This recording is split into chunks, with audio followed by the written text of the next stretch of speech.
ఏపీలో దళితుల మారణ హోమం జరుగుతోందని ఆరోపించారు జై భీమ్రావ్ భారత్ పార్టీ అధ్యక్షుడు జడ శ్రవణ్. దళితులపై దాడులు జరుగుతుంటే హోంమంత్రి ఏం చేస్తున్నారని ప్రశ్నించారు.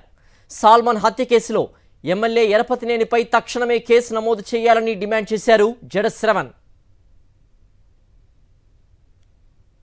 నేను చెప్పాను కదా ఇంతకు ముందే, కన్నార్పకుండా అబద్ధాలాడే ఒలింపిక్స్ పోటీలు ఏమైనా పెడితే అందులో ముఖ్యమంత్రి చంద్రబాబు నాయుడు గారు ఫస్ట్ ప్లేస్ వస్తారు.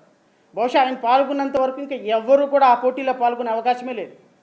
ఒకవేళ పాల్గొని ఆయనే ఫస్ట్ ప్లేస్ వస్తారు. ఈరోజు రాష్ట్రంలో జరుగుతున్నటువంటి దళిత మారణ హోమానికి, గత 20 నెలల నుంచి జరుగుతున్న దళిత మారణ హోమానికి కారణాలు ఎవరండి?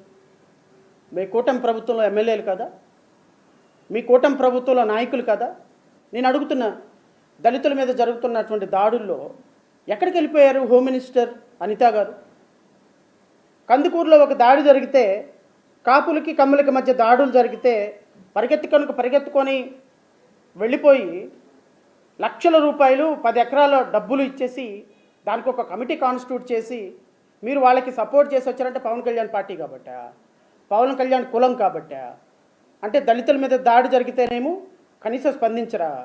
ఇట్లా ఒక దళిత బిడ్డల మీద జరుగుతున్నటువంటి దాడుల్లో దళిత బిడ్డలందరూ అన్యాయం అయిపోతుంటే, దళిత బిడ్డల కోసం మాట్లాడాల్సినటువంటి హోమ్ మినిస్టర్ నిమ్మకు నీరెత్తినట్టు కూర్చుంటే, ఈరోజు దళిత బిడ్డల మీద జరిగినటువంటి హామీలు, జరిగినటువంటి మారణ హోమం మీద మేము ట్రిబ్యునల్ వేసి వాళ్ళకి న్యాయం చేస్తామని చెప్పినటువంటి కూటమి ప్రభుత్వం నిమ్మకు నీరెత్తినట్టు కూర్చుంటే, మాట్లాడాల్సిన బాధ్యత మాలాంటి వాళ్ళ మీద ఉందా లేదా రాష్ట్ర ప్రజలు ఒక్కసారి ఆలోచించమని కోరుతున్నాం. ఈ ప్రభుత్వాన్ని హెచ్చరిక జారీ చేస్తున్నాం. మీరు గనక చనిపోయినటువంటి కుటుంబానికి వ్యక్తికి పూర్తి స్థాయిలో చట్టం ప్రకారం ఆయనకు రావాల్సినటువంటి బెనిఫిట్స్ మొత్తం ఇవ్వకపోతే, ఆ హత్యలో పాల్గొన్నటువంటి నిందితులందరి మీద 302 కేసు కట్టకపోతే, ఇంక్లూడింగ్ ఎమ్మెల్యే ఎరపతినేని శ్రీనివాసరావు మీద కూడా ఖచ్చితంగా మేము న్యాయ పోరాటం చేయాల్సి వస్తుంది, రాజకీయ పోరాటం చేయాల్సి వస్తుంది. మేము ఖచ్చితంగా డీజీపీ ఆఫీస్ దగ్గర వచ్చి కూర్చుంటాం బాధితులతో పాటు. ఖచ్చితంగా ఆ బాధితుల తరపున కోర్టులో కేసు వేస్తాం. ఎరపతినేని శ్రీనివాసరావుని ప్రధాన ముద్దాయిగా ఎఫ్ఐఆర్ రిజిస్టర్ చేసి తీరుతాం.